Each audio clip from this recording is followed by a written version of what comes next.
জন্মদিনের দিন যদি কেক গিফট আসে সেই কেক তো কাটাই যায় বলেন। আমার মেয়ের বার্থডে ছিল 13 তারিখ।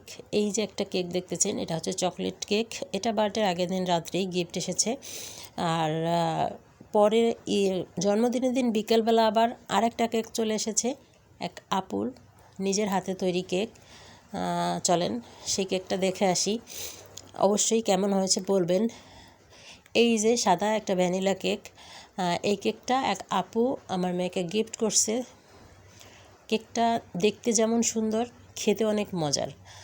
গৌরনদী উপজেলার ভিতরে যারা আছেন বা কালকিনি উপজেলার মধ্যে, তারা অবশ্যই যদি ঘরোয়া পদ্ধতিতে ঘরোয়া তৈরির কেক খেতে চান এবং ভেজাল মুক্ত, তাহলে অবশ্যই এই আপুর থেকে কেক অর্ডার করে খেয়ে দেখবেন কেমন লাগে। আমি তার পেজ মেনশন করে দিব।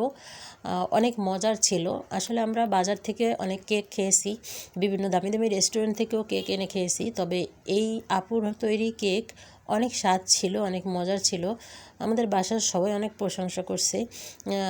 বেশি প্রশংসার কারণ হচ্ছে এটা যে আমরা সাধারণত বাজারের যে কেক আনা হয় সেই ক্রিমগুলো আমরা খেতে পারি না, কারণ সেখানে ভেজাল দেওয়া থাকে, ডালডা এটা সেটা দিয়ে ক্রিমটা তৈরি হয়।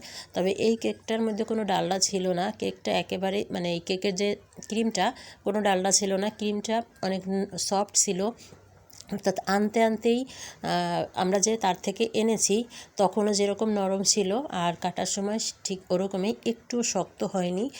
খেতেও অনেক মজা হয়েছে, অর্থাৎ কেকের থেকে ক্রিমটাই আমাদের কাছে বেশি মজা লাগছে। যাই হোক, এই যে হচ্ছে আমার ভাইয়ের ছেলে ওমর, যারই জন্মদিন হোক আমাদের বাসায় ওরেই সেদিন কেক কাটতে হবে, অর্থাৎ ওরই বার্থডে।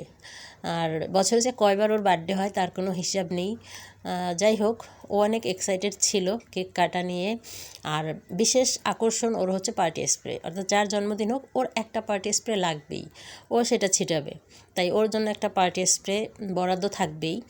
আর আমাদের আরেকটা বারবি ডল আছে, আমার বোনের মেয়ে, ওর জন্মদিন 27 তারিখ, কিন্তু ওকে গতকালকেই বোঝানো হয়েছে যে আজকেই তোমার জন্মদিন, কারণ ওর বার্থডেটা পালন করবে না সেই জন্য।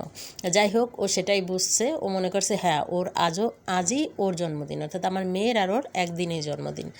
যাই হোক, ও ছোট মানুষ তো তাই কিছু বলেনি, সুন্দর মতোই কেক কাটছে এবং এনজয় করছে অনেক। আপনারা সবাই দোয়া করবেন আমাদের ছেলেমেয়েদের জন্য। আর ভিডিওটা কেমন হয়েছে অবশ্যই জানাবেন। আসলে জন্মদিন পালন করাটা কোনো উদ্দেশ্যই ছিল না, আমাদের কোনো প্রস্তুতি ছিল না, শুধুমাত্র গিফট আসার কারণেই, অর্থাৎ কেক গিফট আসার কারণেই আমরা এটুকু করেছি, তাও মেয়ের খুশির জন্য।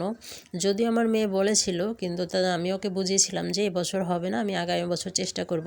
কিন্তু যখনই গিফট চলে আসলো কেক, তাহলে তো আর কোনো কথাই নেই। আমার মেয়ে তো ঈদের থেকেও বেশি খুশি। যাই হোক, আপনারা সবাই দোয়া করবেন। আজ পর্যন্ত, আল্লাহ হাফেজ।